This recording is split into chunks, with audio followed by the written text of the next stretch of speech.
Let's move over a little bit. My tired baby.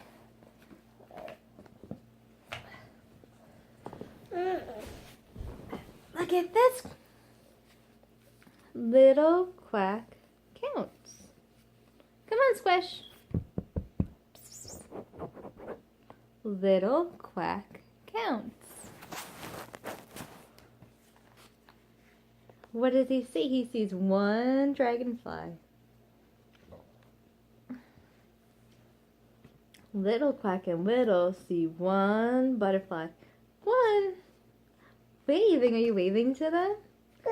Little Quack and Little see two fish. 1, 2. 1, 2. Come on, little boy. Come join us for story time. Little Quack and Little see 3 ladybugs. 1, 2, 3. 1, 2, 3. Hi, ladybugs. Look at that. They're red and black. Come on, Squish.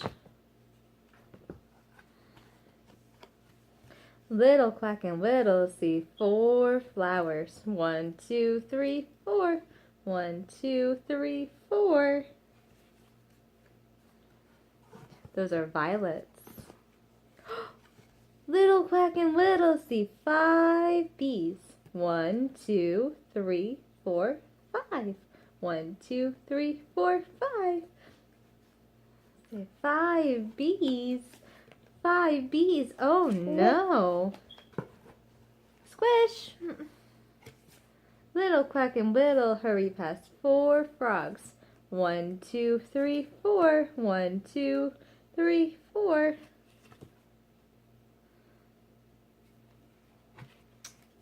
Little Quack and Little splash past 3 dragonflies. 1, 2, 3.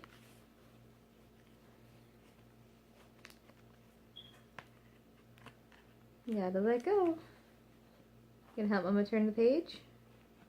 So we need to go 1 page at a time.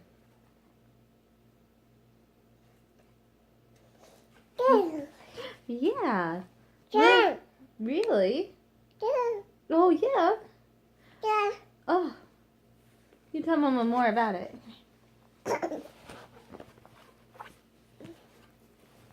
Little Quack and Little race past 2 turtles.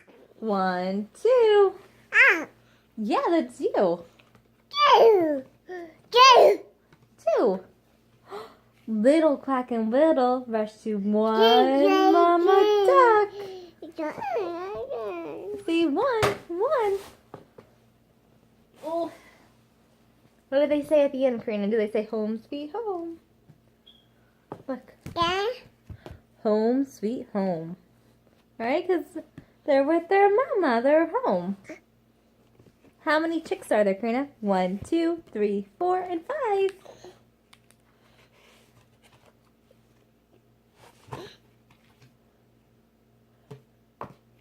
See? Little Quack and Little rush to 1 Mama Duck. Yeah. Yeah.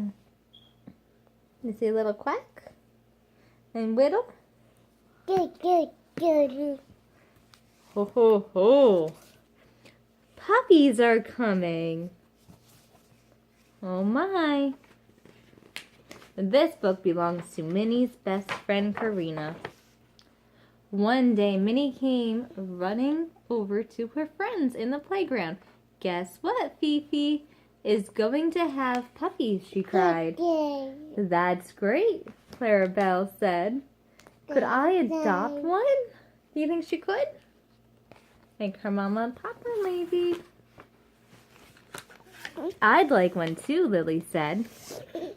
I could give a puppy to a good home. Give a puppy a good home. I don't know how many puppies Fifi will have, but we'll know soon enough.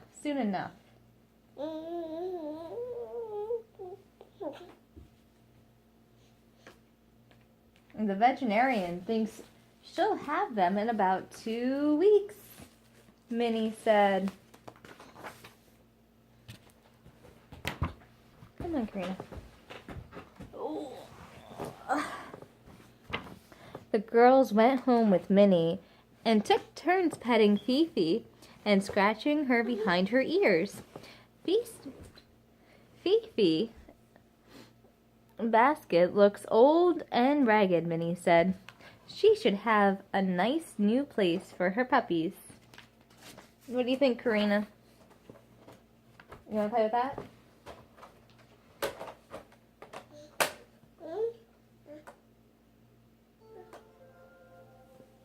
Hello, I'm LT. Say hi, Let's LT. discover the world with little Tyke's maps. Go ahead, put the pen on it. Minnie and her friends spent the rest of the week getting ready for the happy event. Lily brought a new basket. Daisy and Clarabelle brought cozy blankets. And Penny brought a soft pillow with a little ruffle around the edge. So they're getting ready for the puppies. They spent a whole afternoon painting the basket and decorating it with pretty designs. Oh my, Karina. I'm really excited about Fifi having puppies. But I'm also a little nervous about doing all the right things to help her, says Minnie. Fifi watched as Minnie placed the new basket in the corner of the playroom. If you are Fifi, Minnie said, now you are a nice new place. Oh, there you are, Fifi, Minnie said. Now you have a nice new place to rest and wait for your babies. Yeah. I sure hope you'll have them soon. You won't need this old basket now that you have a new special one, Minnie said. She picked up Fifi's old bed and took it up to the attic. Now that Fifi's basket was ready, there was nothing to do but wait. So day after day, the girls came to Minnie's house and did just that. They waited and waited and waited. Yeah, come here. Want to sit on my lap? Want to read the book? Yeah? Oh, good. Oops.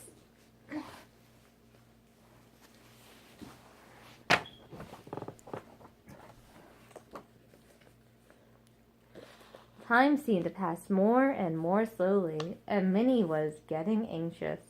Where are those puppies, Minnie thought. Maybe I'm doing something wrong. Maybe I could be doing something special for Fifi.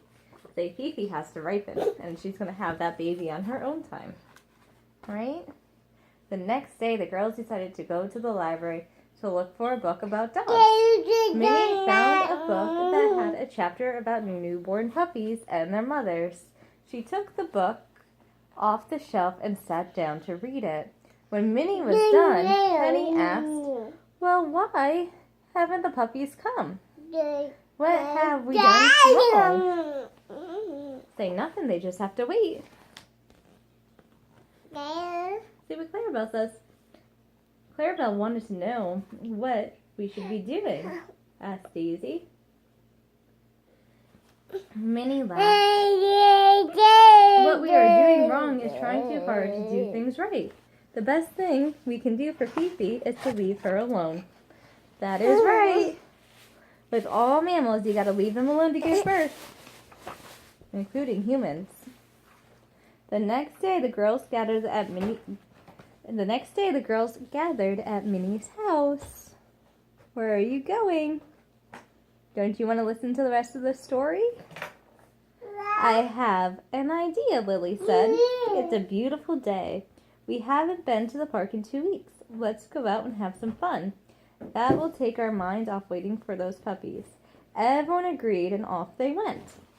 Say that dog is having puppies for her, not for all these little girls. It's so hard to be patient when you are waiting for something you really want to happen. Say, Karina, that's very true. The girls went to the playground. They played hopscotch. They jumped rope. They went on the swings and the seesaw. Oh, this is fun, Daisy shouted. I miss playing in the park. Karina, look. Karina, Bina, look. Are you going through all the tissues? Give. Oh, baby girl. Oh, my baby girl. Give. Papa's going to be so proud of you for going through all of his tissues and reorganizing them. Come on, come listen to the story because it's an important one. All right? It's getting late. We got to go to bed. We got to brush our teeth after this. No, you can have this. Yeah. Yeah. See, look at the girls. They're jumping rope and playing on the seesaw, and they're on the swings and on the slide and playing hopscotch. So you're going to be able to do all that stuff one day. One day you'll be able to do all that stuff. Right? All right. After they left the playground, the girls walked around the lake. As they passed the boathouse, Clarabelle's face suddenly lit up. Let's go rowing, she suggested. Within minutes, the girls had rented a bright red boat.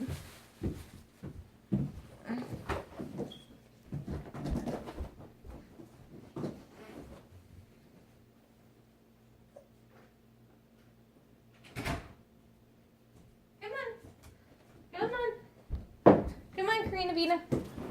Hey, look. Look. Karina. Karina. You want to do story time tonight? Don't you want to hear about the girls in the rowboat? Yeah? Your buddies in the rowboat? Come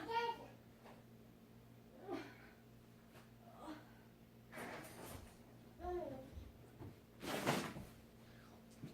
Look at what I got for you.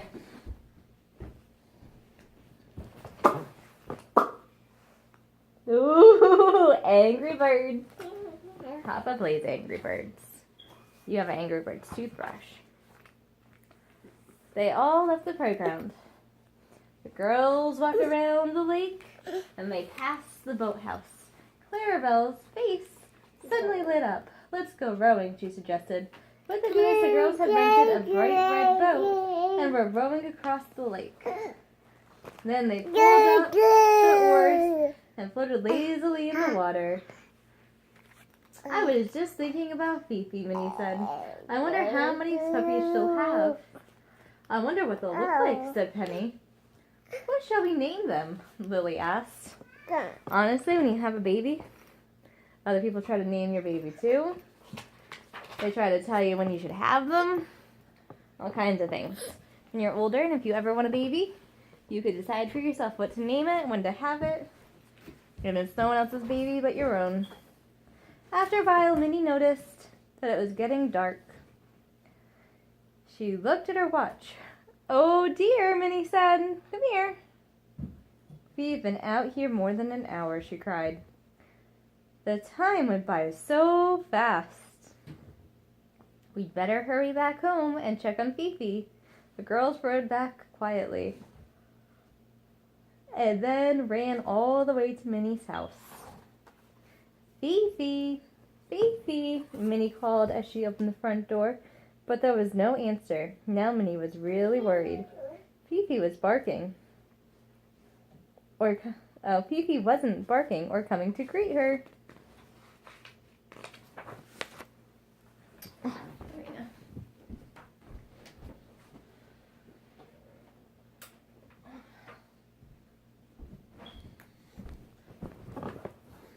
Come here. The girls ran to the playroom and looked at the pretty basket they had prepared. It was empty. Where can Fifi be? Daisy cried. Maybe we shouldn't have left her all alone after all. Nope, they should have. They did a good thing by leaving her alone. The girls looked under the stairs, in the closet, and in the yard. Fifi! Fifi, they called. But there was no sound. Oh no! Fifi is gone. Yeah! I'm sure something terrible has happened to her, says Minnie. Just then, Minnie thought she heard a little bark coming from the attic. Holding her breath, Minnie raced up the stairs and turn on the light. There, curled up inside of her old raggy basket, was Fifi. Fifi, what are you doing here? Minnie whispered. She stepped closer to get a better look. Then she saw the furry little puppies that were snuggled up next to Fifi.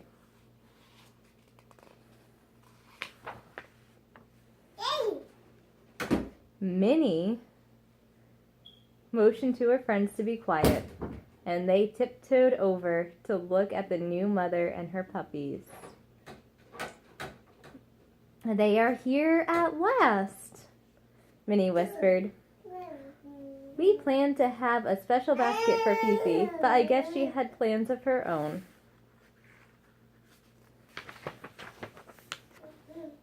Minnie bent down closer to Fifi. Thank goodness you are safe, and our waiting is over, she said softly. Fifi wagged her tail as if to say, some things just can't be rushed. Very true. Fifi was a wonderful mother, and those fluffy puppies were sure worth waiting for. They always are. Right? They always are. Come here. Want to do another storybook? See, this is true to life, Karina. When you have a baby, your baby is your own. You're not an incubator for anyone. And you can't let someone rush you into having a kid. Doesn't matter how many weeks you are, you have to take your time with it. At the end, it's your body, your choice. Yeah. Why do we have a third book? I don't know. She's not really doing story time tonight anyway. She's wandering around the house.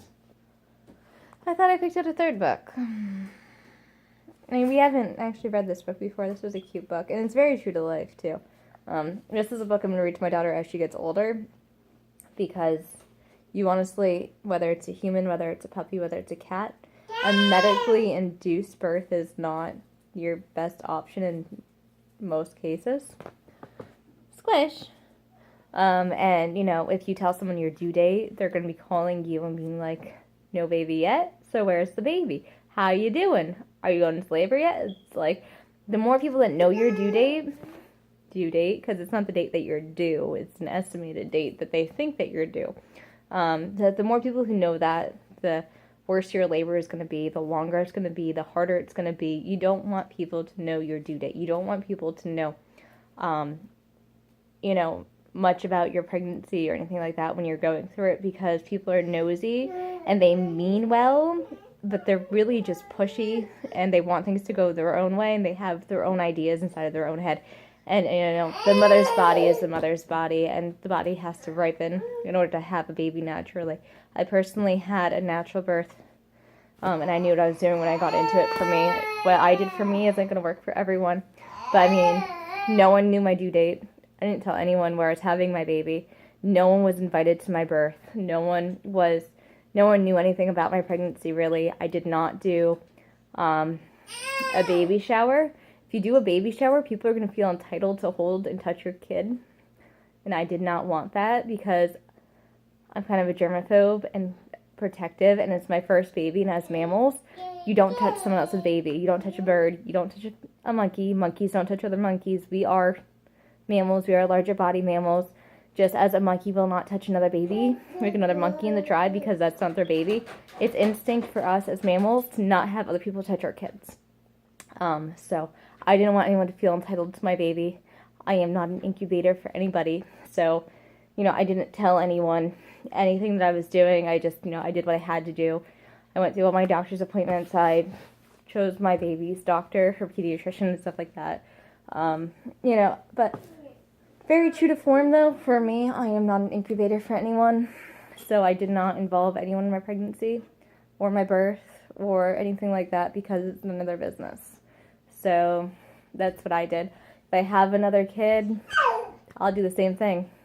No one's going to know my due date. No one's invited to my birth. No one's going to know where I'm going to have my baby, just like no one knew last time.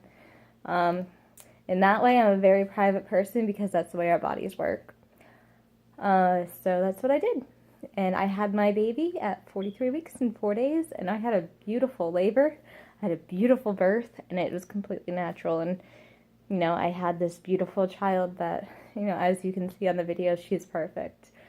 So, alright, well, I guess we're only doing 2 books tonight because my child has wandered now into the kitchen. I really like this book a lot. It's true to form, true to life, how other people get overly involved. Women tend to do it because they care too much. Really, sometimes that's really the issue. And, but, you know, like the little girls in the story, other women tend to get too involved in other women's pregnancies.